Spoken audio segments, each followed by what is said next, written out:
আওয়ামী লীগের নেতাকর্মীরা জান প্রাণ দিয়ে আন্দোলন সফল করার চেষ্টা করছে। এর মধ্যে শেখ হাসিনার বিবিসিকে দেওয়া সাক্ষাৎকার এবং আওয়ামী লীগের নতুন কর্মসূচি ঘোষণা এই আন্দোলনকে তীব্র গতি, নতুন মোড় এবং বেগবান করতে পারে বলে কিন্তু অনেকেই আশঙ্কা করছেন।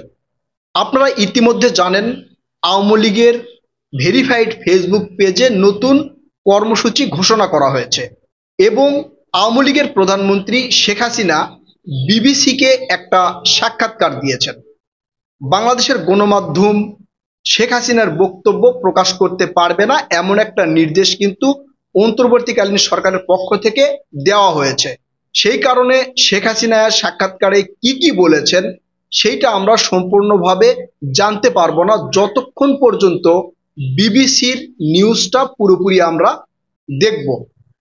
এখন শেখ হাসিনার এই সাক্ষাৎকার দেওয়া এবং আওয়ামী লীগের নতুন কর্মসূচি ঘোষণা, এই দুইটা একত্রিত করে বাংলাদেশের যে সকল আওয়ামী লীগের নেতাকর্মীরা আন্দোলন চালিয়ে যাচ্ছে তাদেরকে কি আরো নতুন মোড় সৃষ্টি করার উন্মাদনা দিল কিনা বা তাদেরকে নতুন আশা জাগালো কিনা। আওয়ামী লীগ কি কি কর্মসূচি ঘোষণা করেছে সেটা আপনাদেরকে বলছি। তার আগে বলি, শেখ হাসিনা ইন্ডিয়া থেকে বিবিসিকে যে সাক্ষাৎকার দিয়েছে সেই সাক্ষাৎকার অনেক লম্বা। তার শর্টকাট কিছু অংশ আপনাদেরকে বলছি। শেখ হাসিনা বিবিসির প্রশ্নের উত্তরে বলেছেন, মানে বিবিসি তাকে প্রশ্ন করেছে যেই জুলাই আগস্টের যে আন্দোলন, এ আন্দোলন যে গণহত্যা হয়েছে, মানবাধিকার যে লঙ্ঘিত হয়েছে, সেই বিষয়ে আপনার মতামত কি। শেখ হাসিনা সেখানে বলেছে যে জুলাই আগস্টে যে আন্দোলন হয়েছে এই আন্দোলনের কারণে যে মানবাধিকার লঙ্ঘন হয়েছে সেখানে তার কোনো দায় নেই। তিনি প্রশাসনকে নির্দেশ দেন নাই মরণঘাতী অস্ত্র ব্যবহার করার বা গুলি করার। এই জন্য শেখ হাসিনা এই আন্দোলনের যে ঘটনাগুলো ঘটেছে সেইটা একদমই অস্বীকার করেছেন। এছাড়াও শেখ হাসিনার বিরুদ্ধে আন্তর্জাতিক অপরাধ ট্রাইব্যুনালে যে মামলা চলছে সেই মামলা নিয়ে তিনি বলেছেন যে এই মামলায় আমাকে আত্মপক্ষ সমর্থন করার কোনো সুযোগ দেওয়া হয়নি। এই জন্য তারা মানে আওয়ামী লীগের পক্ষ থেকে জাতিসংঘের আন্তর্জাতিক আদালতে আপিল করেছেন এবং এই কোর্টে যে বিচার চলছে এই কোর্টকে তিনি ক্যাঙ্গারু কোর্ট বলেছেন। এখন শেখ হাসিনা যেহেতু বাংলাদেশে নেই, তিনি আত্মপক্ষ সমর্থনও করেননি, তিনি কোনো আইনজীবীও কিন্তু নিয়োগ করেননি। শেখ হাসিনার পক্ষে যে আইনজীবী রয়েছে এটা রাষ্ট্রপক্ষের আইনজীবী। এই আইনজীবীর উপরে শেখ হাসিনার খুব একটা ভরসা আছে বলে কিন্তু তার বক্তব্যে বোঝা যায়নি।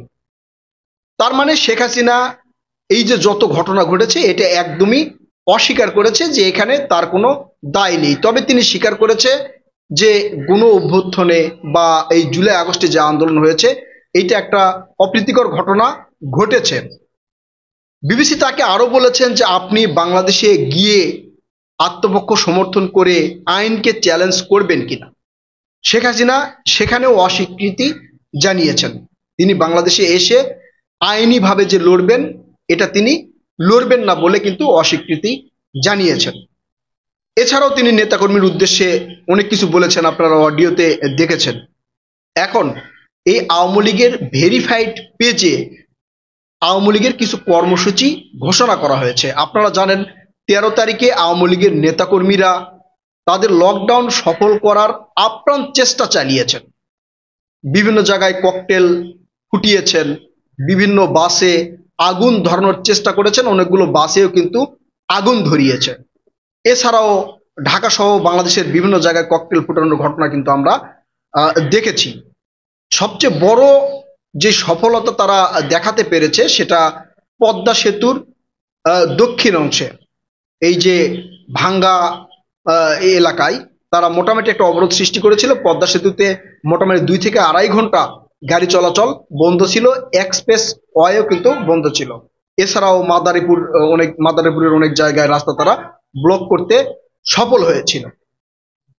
এরপরে এই যে শেখ হাসিনার বক্তব্য আর আওয়ামী লীগের যে কর্মসূচি, এইটা কি আসলে এই আওয়ামী লীগের নেতাকর্মীকে আরো বেশি উজ্জীবিত করলো? আওয়ামী লীগ কি কি কর্মসূচি ঘোষণা করলো তাদের ফেসবুক ভেরিফাইড পেজে? সেখানে আওয়ামী লীগ বলেছে 14-15 তারিখে সারা বাংলাদেশে বিক্ষোভ মিছিল হবে এবং 16-17 তারিখে সারা বাংলাদেশে শাটডাউন ঘোষণা করেছেন তারা। এখন এইটা সফল হবে কিনা বা সফল করতে পারতেছে কিনা তার উপর ভিত্তি করে আপনারা জানতে পারবেন লাস্ট পর্যায়ে কি হবে। শেখ হাসিনার রায়ের তারিখ কিন্তু ঘোষণা করা হয়েছে 17 তারিখ সোমবার। এই রায়কে কেন্দ্র করেই কিন্তু এই কর্মসূচি দিয়েছে আওয়ামী লীগ। এই যে 14-15 তারিখে সারা বাংলাদেশে যে বিক্ষোভ মিছিল করার ঘোষণা দিয়েছে আওয়ামী লীগ, সেটা কি আপনারা দেখতে পেয়েছেন? শুক্রবারে কোনো জায়গায় কোনো ধরনের মিছিল কিন্তু আপনারা দেখেননি বা আমিও দেখিনি। ফেসবুক পেজে দুই একটা ভিডিও প্রকাশ করা হচ্ছে, এগুলো হয়তো অতীতের কোনো ভিডিও। কোনো এক জায়গায় 8-10 জন মিলে হাতে মশাল নিয়ে বা একটা গ্রামের চিপাচাপায় রাস্তায় গিয়ে টায়ার জ্বালিয়ে তারা আগুন জ্বালিয়ে সেই ভিডিওটা কিন্তু প্রকাশ করতেছে, যে অন্যান্য জায়গায় যাতে এটা ছড়িয়ে গেলে মোটামুটি একটা আওয়ামী লীগের নেতাকর্মীরা যাতে উজ্জীবিত হয় যে আমরা রাজপথে আছি। আসলে তেমন কোনো ঘটনা কিন্তু ঘটেনি, শুক্রবার সারাদিনই ঘটেনি। শনিবারে আপনারা যখন এই ভিডিওটা দেখছেন, এখন পর্যন্ত আওয়ামী লীগের বড় ধরনের মিছিল কোথাও কিন্তু দেখা যায়নি। তবে এই শুক্রবার থেকে আজকে শনিবার পর্যন্ত আওয়ামী লীগ বিভিন্ন জায়গায় বাসে আগুন দেওয়ার চেষ্টা করেছে, কয়েকটা বাসে আগুন দিয়েছে এবং ককটেলও ফুটিয়েছে।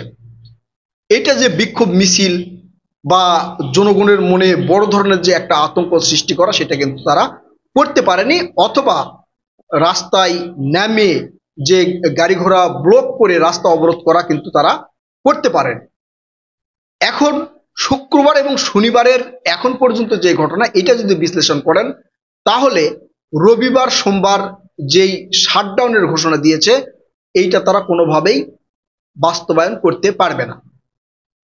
যদি পারত তাহলে এই 2 দিনে মোটামুটি তাদের নেতাকর্মী কিন্তু রাস্তায় নামতো বা নামার চেষ্টা করত।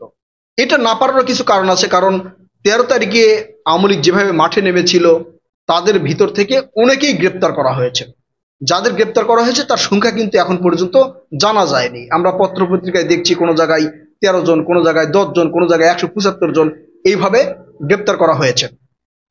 এই গ্রেপ্তারের পরে আওয়ামী লীগ আবারও যে মাঠে নামবে সেটার কোনো আশা আকাঙ্ক্ষা কোনো কিছু কিন্তু আমরা দেখতে পাচ্ছি না।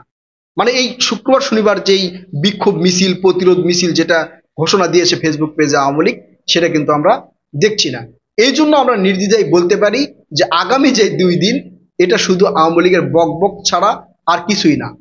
তারা কোনো ধরনের চাপ এই অন্তর্বর্তীকালীন সরকার অথবা রাজনৈতিক দলের উপরে সৃষ্টি করতে পারেনি এবং ভবিষ্যতে পারবে বলে মনে হচ্ছে না। প্রিয় দর্শক, আপনারা কি মনে করছেন? আপনারা আপনাদের মূল্যবান মতামত কমেন্ট করে জানাবেন। ভালো লাগলে ভিডিওতে একটা লাইক এবং কমেন্ট করবেন। আল্লাহ হাফেজ।